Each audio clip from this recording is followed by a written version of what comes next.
नमस्कार दोस्तों, मैं हूं जितेंद्र कुमार सोलंकी और आज की विशेष खोज के तहत हम चीड़ी संगम के तीसरे ब्लॉक पर हैं और इस अद्भुत जगह की अद्भुत विशेषता है और यहाँ पर जो विभूतियाँ मिल रही है, जो मूर्तियाँ मिल रही है वो अद्भुत है। अद्भुत ज्ञान से और अद्भुत नेचरिटी से भरे इस क्षेत्र में हम आए हैं और यहाँ पर जो अध्यात्म की खूबसूरती तो है ही है, वो बौद्धिक खूबसूरती भी है। कई ऐसे विशिष्ट महत्वपूर्ण लोगों से भी हमारी बातचीत हो रही है जो वाकई में किसी खोज ही नहीं है, वर्तमान में जीने का। बुद्ध का कहना आपो दीपो भूति, मतलब आप अपने आप का प्रकाश बनिए, किसी के कहने पे न चले, स्वतः जीने का। जिनके पास कला आर्ट है वही इस जीवन को जी सकता है और वर्तमान को जीना ही बुद्ध का कहने का एक उद्देश्य था। ऐसे ही एक मूर्ति से मैं आपको रूबरू करवाना चाहता हूँ और आज हम जो चीड़ी संगम स्थल पर उपस्थित हैं, ये मनावर से 20 से 25 किलोमीटर दूर है। ये नर्मदा का एक तट है, मान संगम इसके ठीक पास में है। तो हम ऐसी ही मूर्ति से आज एक बात करेंगे। बिल्कुल एक युवा चेहरा है और पूरे भारत भ्रमण कर चुके हैं। 29 से 30 राज्यों में कम से कम ये जा चुके हैं। आध्यात्मिक जगह हो, चाहे प्राकृतिक सौंदर्य से भरती हो, चाहे किसी भी प्रकार का स्ट्रक्चरली जो भारत के अंदर जो खूबसूरती है उसका अनुभव लिए हुए एक युवा चेहरे से हम आज की विशेष बात करेंगे। और आज की विशेष खोज में एक महत्वपूर्ण युवा हमारे साथ में। सर, आपका नाम? ऐसे कोई नाम तो अनेक दे दिए हैं रास्तों पे, कहीं कुछ हो जाता है, कहीं कुछ हो जाता है। वैसे तो घर का नाम प्रणाल था, पर अभी तो बाबा बवाल ही बोलते हैं। अच्छा बाबा बवाल जी, आपने जैसे कि क्या हुआ कि आप कई क्षेत्रों में आप गए हैं, कई सिद्ध महात्माओं से भी मिले, कई प्राकृतिक सौंदर्य माँ नर्मदा के तट पर आप आए हैं। माँ नर्मदा का जो तट है, यहाँ का अनुभव आपका कैसा रहा? यहाँ का अनुभव सुंदर रहा काफ़ी। सब खुद ही हो गया। जैसे काफ़ी समय से चर्चा चल रही थी कि नर्मदा परिक्रमा हमने सुना था, पर कभी ऐसे इच्छा नहीं हुई कि हम जाके चले हैं ऐसे। पर पिछले साल हम बद्रीनाथ में थे, यही दिवाली के टाइम, ठंड में लॉकडाउन कुछ था, तो वहाँ से नीचे उतरने का हुआ कि चलो कहीं नीचे ही भ्रमण करते हैं। तो वहाँ से ओमकार जी आने का हुआ और वहाँ परिक्रमा जो ओमकार जी की होती है वो हमने लगाई और उसी समय ऐसा हो गया कि कल हम चल देंगे परिक्रमा पे। तो स्पॉन्टेनिटी, मतलब सब कुछ तुरंत हो गया। ऐसा कोई, मतलब आप जस्ट पे भरोसा करते हैं, जो तत्काल निर्णय लिया है जहाँ भी जाने का, बस वहाँ पर पहुँच जाना। हाँ, मतलब जहाँ कुदरत ले जाए और जहाँ तुम्हारा जो अंदर की आवाज़ को अगर तुम पहचानते हो और वो तुमको जो बोले, वो उसको इंट्यूशन जिसको कहते हैं अंग्रेज़ी में, तो उसको फॉलो करते हैं। अगर इंट्यूशन को तुम और गहराई में ढूंढो तो काफ़ी मिस्ट्रीज़ और काफ़ी मैजिकल चीज़ें, जो चमत्कारी चीज़ें, जैसे परिक्रमा में भी बहुत चमत्कार एक्सपीरियंसेस हुए। तो वो सारे चमत्कार अपने भीतर ही हैं, अब देखें तो। एक प्रकार से आप एक रिसर्च भी कर रहे हैं, आध्यात्मिक रिसर्च कह सकते हैं आप, प्राकृतिक रिसर्च भी कह सकते हैं आप। तो अपने आप को साधना ऐसे कहते हैं। तो आपने अपने आप को कहाँ तक पाया इसको साधते हुए? ये तो एक स्पेस जैसा है, उसमें मेरे को भी नहीं पता कि मैं कहाँ पहुँच रहा हूँ। पर हाँ, हमेशा प्रयत्न यही है कि जीवन को जितना सरल तरीके से समझा सकें और जितना सरल रख सकें, जितना सिंपल और शॉर्ट रख सकें, उसी का वो है। जैसे जीवन के अंदर एक महत्वपूर्ण विषय है, जो सिकंदर महान था, उसका कहना था, जब अंतिम उसकी जो इच्छा थी, उन्होंने कहा कि मेरे दोनों हाथ खाली रखना और दिखाना लोगों को कि मैंने इस संसार में सब कुछ जीता, पर साथ में कुछ नहीं लेके गया। तो जो आत्मीय, जो हमारा अंतरात्मा होती है, उसका शोधन करना, उसी की जांच करना, वही उद्देश्य से आप भारत भ्रमण कर रहे क्या?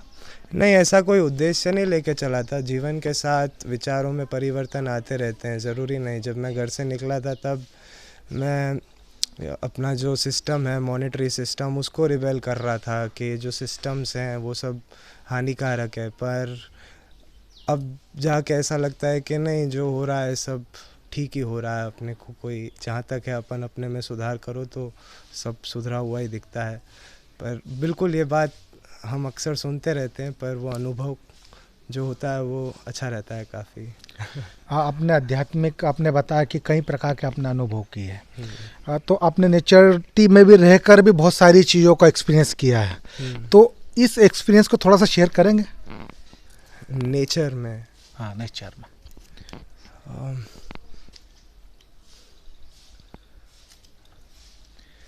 जैसे माँ नर्मदा के तट पर है, इस प्राकृतिक सौंदर्य, ये पेड़ पौधों से भरपूर है।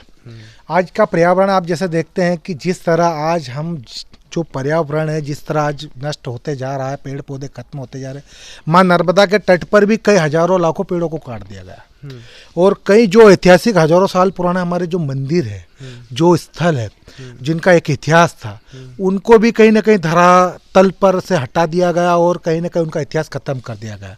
ये कहीं ना कहीं उसके दोषी भी हम ही लोग होते हैं। तो आपने ऐसे कुछ जितने आपने अनुभव किए, तो ऐसे कितने स्थान आपको देखने को मिले ऐसे कुछ?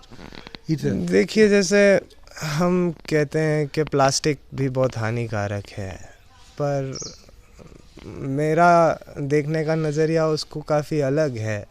अब बिल्कुल जैसे जंगल वाला एरिया होगा वहाँ मैं प्लास्टिक नहीं डालूँगा, पर जैसे शहर इलाका होगा वहाँ मैं बिल्कुल डाल दूँगा, क्योंकि उसका कोई अर्थ नहीं बैठता मेरे लिए। क्योंकि सारा कचरा जब प्लास्टिक बनना बंद नहीं होगा तो घटना कैसे कम होगा। तो मैं उस चीज़ को भी ऐसा नहीं देखता कि प्लास्टिक ख़राब है। ऐसा लगता है कि पता नहीं कोई बड़ा प्रोजेक्ट होगा भगवान का जहाँ धरती को प्लास्टिक की ज़रूरत होगी आगे चल के। मतलब आप ईश्वर में विश्वास करते हैं? ईश्वर में, हाँ, मतलब ईश्वर कहो, भगवान कहो, या जो भी एक शक्ति है जो ये सब कुछ चला रही है, जिसकी वजह से ये सब कुछ हो रहा है, तो मैं उस पर डाउट नहीं करता कि ये क्यों हो रहा है, क्या हो रहा है, ठीक है ऐसा हो रहा है। तो नहीं, अधिकतर क्या होता है कि मैं लगातार कई बार जैसे कई लोगों से बात करता हूँ, जैसे कि आप काफ़ी पढ़े लिखे हैं, you are full educated, I am right? नहीं, पर मेरा ऐसा है कि आज काफ़ी एक्टिविस्ट हैं जो कहते हैं कि प्लास्टिक कूड़ा नहीं करना चाहिए, पर पता नहीं ये प्लास्टिक एक्चुअली क्या है? प्लास्टिक एक प्रकार से अगर उसका दहन होता है तो उससे जो कार्बन मोनोऑक्साइड निकलती है वो हमारे लिए कहीं ना कहीं काफ़ी हानिकारक होता है। ये जो पॉल्यूशन है ये इंडिया ही नहीं, ये पूरे ऑल यूनिवर्सल की प्रॉब्लम है। हम सब जो धर्म की बात करते हैं, धर्म हमारा क्या? धर्म हमारा एक्चुअल में यही है कि हम जिस कुदरत, जिस प्रकृति की गोद में हम रह रहे हैं, यही ईश्वर है हमारा, इसी ने हमें वरा है और हम इसी में विलीन हो जाएंगे। तो इसी अनुभव को हम देखने के लिए और इसी अनुभव को बताने के लिए कि किस प्रकार के हम जीवन को जी रहे हैं।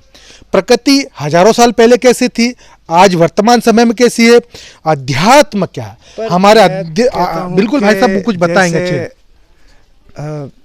मैं कहता हूँ कि धरती बहुत सी चीज़ों से गुजरी है, हवा, आंधी, लावा, है ना, बड़े बड़े सितारे आके गिरे हैं, अपने आगे बहुत से जीव आके चले गए हैं।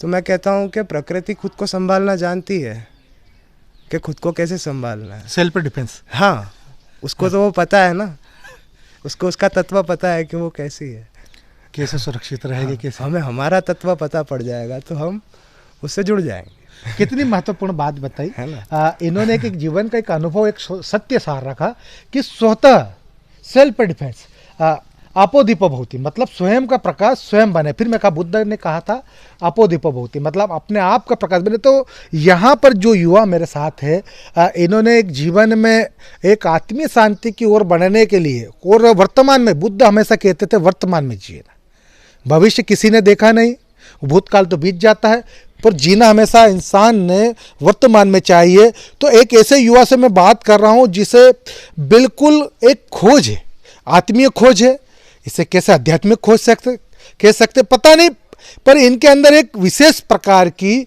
खोज की ललक दिखती है, इनकी आंखों में ललक दिखती है। तो मैं वो ललक जानना चाहता था कि एक ऐसा युवा आज के आधुनिक युग में जो हाईटेक मोबाइल चलाएगा, हाईटेक ज़माने में जी रहा है, आधुनिक जीवन जी रहा है, वहीं एक युवा बाहर निकल के एक अध्यात्म से लगाकर बिल्कुल बाबा जी जैसा, बिल्कुल उनके जो जठां दिखेंगे आप, ब्रिलियंट युवा हैं, ये ऐसे वैसे नहीं है। मैं आपको बता दूं, इनके बारे में काफ़ी कुछ ये निकाल नहीं रहे, क्योंकि यही तो आत्मीयता है, यही तो अध्यात्म है कि हम हमारे बारे में क्या जाने। हम तो अभी जानने ही के लिए निकले हैं। ये हमारा जो प्राकृतिक जीवन है, जो सांसारिक जीवन है, इसमें बड़ा डिफरेंस है। भाई आप एक बात बताएंगे, आपने यहाँ पर कई संत महात्माओं के बीच में भी रहे, आपका सबसे अच्छा अनुभव किनके साथ रहा और किस प्रकार आपका उनके साथ में समय बीता? समय बीता, मैं पूरा अधिकतर भारत भ्रमण किए और काफ़ी कम संत महात्मा मिलते हैं जो काफ़ी खुले दिमाग से विचारते हैं, ना कि अपने जीवन में बहुत सारी लिमिटेशंस डाल के अपने आप को और तड़पाना, बल्कि हम जबकि जीना ही एक तड़प है, क्योंकि एक सफरिंग है जब हम जी रहे हैं। तो जैसे हम यहाँ शुक्लेश्वर महादेव पे आए, अभी यहाँ जो शंभुनाथ जी गुरु जी हैं, उनके साथ हमारा एक अलग ही कनेक्शन बैठा। मतलब सब कुछ तय ही था वो एक तरह से। ज़रूर मैं सारी, हाँ मतलब कुछ कुछ अनुभूतियाँ होती है कि तुमको इस जगह पे वो चीज़ मिलेगी और तुमको पता रहता है कहीं ना कहीं वो कुछ एक एहसास हो जाता है। ऐसा क्या हुआ, मैं जब से मैं खोज कर रहा हूँ तो एक अनुभव मेरे साथ भी ऐसा ही हुआ था कि मैं निकला तो ये इसी स्थान के लिए, चिड़ी संगम के लिए कुछ समय पहले की बात है। और एक्चुअली में मुझे जाना कहीं और था और मैं पहुँच गया था संगम स्थान। और सुबह से अर्ली मॉर्निंग मेरा ऐसा मूड बना था कि मुझे आज खीर और पूरी खाना है। तो खीर और पूरी खाने के लिए मैंने मेरी वाइफ को बोला कि यार आज खीर पूरी बनाना। तो क्या अभी आप कभी ऐसा मांगते नहीं हो, तो अब तो अभी आप तो बन नहीं सकती। तो मैंने कहा मैं तो शूट पे जाऊंगा, तो अब तो कैंसिल हो गया। पर एक्चुअली में क्या हुआ कि मैं इस ख्वाहिश को लेकर जब निकला तो वो तो मेरी क्या हुआ कि अचानक मैं पहुंचा, चिड़ी संगम पहुंचने वाला था और मान संगम पहुंच गया।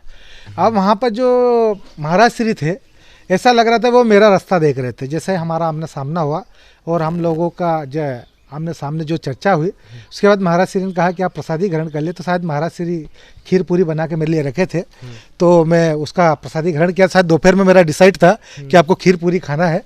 तो उसी प्रकार के एक अनुभव होता है, एक आध्यात्मिक अनुभव भी होता है। आप अपने जीवन को किस तरह जी सकते हैं, उसको जीने की जो कला है वो वाकई में एक खोज है। आई एम राइट? हम आज भी खोज रहे हैं भाई। जैसे आज की तरह जब मैं कह रहा हूँ कि वर्तमान समय में एक पढ़े लिखे और अच्छे सभ्य परिवार से बिलोंग करते हैं, उसके बावजूद और ये मुझे ऐसा लगता है कि आप कहीं अच्छे जॉब पे भी रहे होंगे। I hope. नहीं, हम स्कूल पास आउट करके निकल गए थे घर से।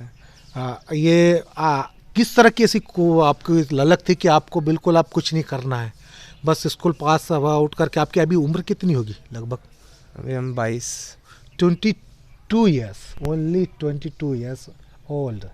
एक 22 साल का नवयुवक मेरे साथ बैठा और इसके साथ में मैं बैठकर ऐसा अनुभव कर रहा हूँ कि मैं एक 100 साल के व्यक्ति से बात कर रहा हूँ, क्योंकि जिस तरह की इसकी खोज है, कितनी महत्वपूर्ण ये युवा है। 22 साल का, मात्र 22 साल का युवा है और अध्यात्म में और इसकी जो खोज और जो ललक है उसको आप समझने के प्रयास कीजिए। ये वो दिखाना चाहता है जो हम कई लोग ढूंढना भी नहीं चाहते।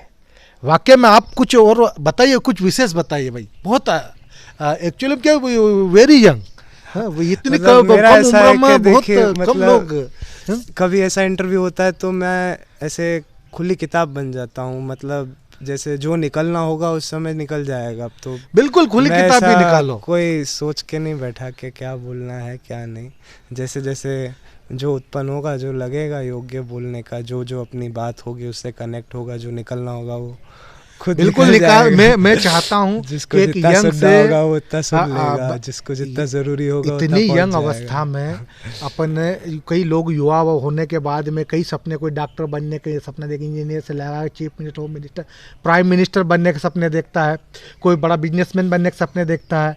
पर भाई का ऐसा सपना कि अध्यात्म में अपने आप को खोजना, ये बड़ा महत्वपूर्ण है। तो ये अपनी खोज को कहाँ तक लेके गए, कुछ है अंत है इसका? अंत नहीं, अंत नहीं है, ना शुरुआत हुई है ना अंत हुई है। वैसे तो नहीं, ऐसा कुछ नहीं लग रहा कि कुछ अंत है या कुछ शुरू भी हुआ है। ऐसा बिगिन गेम, हाँ, इट्स नॉट ओवर गेम। हाँ, हाँ, मतलब कुछ शुरू ही नहीं हुआ तो कुछ ख़त्म कैसे होगा? ये बड़ा अच्छा जवाब है कि जब शुरू ही नहीं हुआ तो ख़त्म कहाँ से होगा। तो स्वाभाविक बात है कि जब हम आज मैं फ्रेंकली इस विषय को मैं अब दिखा रहा हूँ कि हम इस जीवन में जब जीते हैं तो वाकई में हर तरह का जीवन जिया जा सकता है और जीना चाहिए। और आज की तारीख में कई लोग ऐसे बहुत कम मिलते हैं कि जो किसी खोज पे निकले हों। युवा हैं विशेष खोज में और कहीं ना कहीं कुछ ऐसा सोच रहे हैं जो वाकई में कुछ अद्भुत है। क्योंकि ये आज दर्शा नहीं रहे हैं, बाकी ये अभी कुछ न कुछ तो दर्शाएंगे, मुझे ऐसा लगता है। हो मेरा पर्सनली क्वेश्चन, बिल्कुल मेरे व्यूअर्स नहीं, मैं कह रहा हूँ कि आप एक युवा है, यंग है, आपकी एज के जो युवा होंगे जो मेरे व्यूअर्स से सुन रहे होंगे, तो कुछ उनके लिए भी आप दे सकते हैं। मैं उनके लिए क्या दूँ? ओम नमः शिवाय, और क्या मतलब। नहीं, हमको नहीं लगता कि हमको किसी को कुछ कहने की ज़रूरत है, क्योंकि नहीं है ज़रूरत। किसी को क्या कहें हम? किसी को क्या ज़रूरत है किसी चीज़ की? जैसे आपके साथ में आपने अभी कहा कि आपके कनाडा के भी मित्र हैं, आप जिनके साथ अभी 1 महीना रहे हैं, ठीक है, इससे पहले भी आप उनसे मिले थे। मतलब आप क्या कितनी की उम्र में अपने घर छोड़ दिया था? कुछ मैंने 17 17 17 है ना, 17, मतलब 17 साल की उम्र में इन्होंने घर छोड़ दिया। किस उद्देश्य से? कुछ सोचा था ऐसा कि कुछ विशेष उद्देश्य? 11वीं 12वीं में हम बहुत नवरे पड़ गए थे, क्योंकि साइंस लिया था, हमको आर्मी ज्वाइन करना था, जो कि हम पढ़ाई में अच्छे नहीं थे। कौन सा? साइंस में मैथ्स। हाँ, नेवी ज्वाइन करना था हमको। तो जब एनडीए का एग्ज़ाम दिया पहला 11वीं में ही, तो हमको पता पड़ गया था अपने से नहीं हो पाएगा। तो 2 साल निकालने थे, तो 2 साल में हमने बड़े प्रश्न किए खुद से कि क्या जीवन है, कैसे चलता है, हमको क्यों पढ़ना पड़ता है, हम क्यों ये सारी चीज़ें देखते हैं। जैसे हम 11वीं से लेके 12वीं तक जैसे पास और फेल एक इसका डर रह जाता है, एग्ज़ाम से पहले एक डर रह जाता है, रिज़ल्ट आने से पहले एक डर रहता है। तो जब हम स्कूल में थे तब हमको मैथ्स, फिज़िक्स, इन सारी चीज़ों के बारे में पढ़ाते थे, जो कि बिल्कुल उनकी ज़रूरत पड़ती है कहीं ना कहीं। पर जबकि जो चीज़ समझने की थी वो ये डर था, जो हम फर्स्ट स्टैंडर्ड से लेके 12th स्टैंडर्ड तक हर साल एक्सपीरियंस करते हैं कि एग्ज़ाम के टाइम में एक डर होता है। तो पता नहीं, उस समय हम पढ़ाई में उस डर को कहीं अनदेखा कर देते थे कि भाई ये तो सबके साथ ही होता है। तो मैं समझता हूँ कि जैसे हम बचपन से बड़े होते हैं, जो भी हमारी बाहर की चीज़ें हैं, जैसा हमारे माँ बाप अपने को बड़ा करते हैं, तो जैसे ये हाथ है उसके ऊपर एक चमड़ा, दूसरा चमड़ा, तीसरा चमड़ा, चौथा चमड़ा, अपने डर, अपनी इच्छाएं, इन सब से हम गहरा जाते हैं, तो हमको वो दिखता नहीं है। मतलब एक खोज, वाकई में अपने अंदर एक प्रश्न लेके चल रहे हो कि वाकई में ये जीवन खोज में नहीं निकला। खोज से मेरा सफ़र शुरू हुआ था, पर अब मेरे को किसी चीज़ की ऐसा नहीं कह रहा कि मैं अंतिम अवस्था पे पहुंच गया, मेरा सब हो गया, पर वो खोज खुद ही हो रही है, मैं नहीं कर रहा वो खोज। सेल्फ, हाँ, मतलब खुद हो रहा है, सब हो रहा है ना। मतलब खुद ही जैसे जहाँ अपने आप ही जा रहे हो। हाँ, अपने आप ही जा रहे हैं, एफर्टलेस। अपने को कोई प्रयत्न नहीं करना पड़ता कि अपने को ऐसा, मैंने कभी नहीं सोचा था कि मैं ऐसा जीवन जी रहा हूँगा। 11वीं 12वीं में भी हमने कभी ऐसा नहीं सोचा था कि हम एक बाबा वाला जीवन हाँ, बाबा वाला, हाँ, ऐसी जटाएं बन 22 साल की उम्र में हाँ, एक युवा जहाँ जीन्स बिल्कुल एक अच्छी हाई हाँ, क्वालिटी का मोबाइल यूज करेगा, हाँ, और बिल्कुल एक अच्छी फरारी गाड़ी पे फिरेगा, तो ऐसा कोई जीवन नहीं अभी बाबा बन के फिरना। तो हमने दोनों जीवन जी के देखा। जब हम शुरू में निकले थे तब हम जीवन प्लान करके चलते थे कि हमको इस जगह से इस जगह जाना है, इस जगह से इस जगह जाना है। पर कुछ समय के बाद हमको रास्ते पे भगवान दिखने लगा। जब हम सारी परेशानियों से परेशान हो गए तब हम सब रास्ते पे छोड़ देते कि रास्ता अब तू ही चला, मेरे को जैसे चलाना है, मैं कोई अपना नहीं रखता है ना, मेरे को अभी लिफ्ट मिले, अभी खाना मिले। पहले अपनी इच्छाएं थी, अपन लोगों में से ढूंढ रहे थे कि अब मेरे को इससे क्या मिलेगा, इससे खाना मिलेगा, इससे क्या मिलेगा। पर फिर वो मैंने छोड़ दिया अपना एफर्ट डालना, मैंने रास्ते पे डाल दिया, तेरे को खिलाना है तो तू खिलाना, तेरे को कोई गाड़ी में बिठाना है तो बिठाना, वरना जितना चलवाना उतना चलवाना। तो वहाँ मेरे लिए रास्ता भगवान बन गया था, यहाँ जैसे मैया बन गई। तो सोर्स एक ही है वो, है ना, पर तुम हर चीज़ में देख सकते हो उसको। अभी आप लगातार एक ऐसे युवा को सुन रहे थे जो 17 साल की मात्र उम्र में एक खोज, मेरे हिसाब से खोज कहूँगा, क्योंकि कहीं ना कहीं निकलता है इंसान किसी लक्ष्य की ओर निकलता है। जैसे मैंने पहले ही स्टार्टिंग में कहा, अपो दीपो भवति, स्वयं के प्रकाश को खुद उजाला बना सकता है व्यक्ति। तो ऐसी खोज में युवा साधु के लिए आत्मीयता रूप में इन्हें सन्यासी कहे या ना कहें, बाकी इनके अंदर एक ललक जरूर है। ये एक आध्यात्मिक ललक है, एक खोज है। आज की विशेष खोज में हम ऐसे ही युवा को और ऐसी ही खोजों को दिखाना चाहते हैं कि वाकई में जीवन जीने की कला क्या है। इस जीवन जीने की कला को ही दिखाना चाहते हैं। हम जिस देश, जिस राष्ट्र के अंदर रहते हैं, ऐसी अद्भुत जो कलाएं हैं वो हर व्यक्ति में अलग अलग तरीके से विराजित होती है। आप मेरे चैनल को सब्सक्राइब करें, लाइक करें, शेयर करें, कमेंट्स करें। सब ये बात दिमाग में बिठा लें कि ऐसे अद्भुत विषयों को हम आपके बीच में लाते रहेंगे अगर आप ज़्यादा से ज़्यादा इसको सब्सक्राइब और शेयर करते रहेंगे।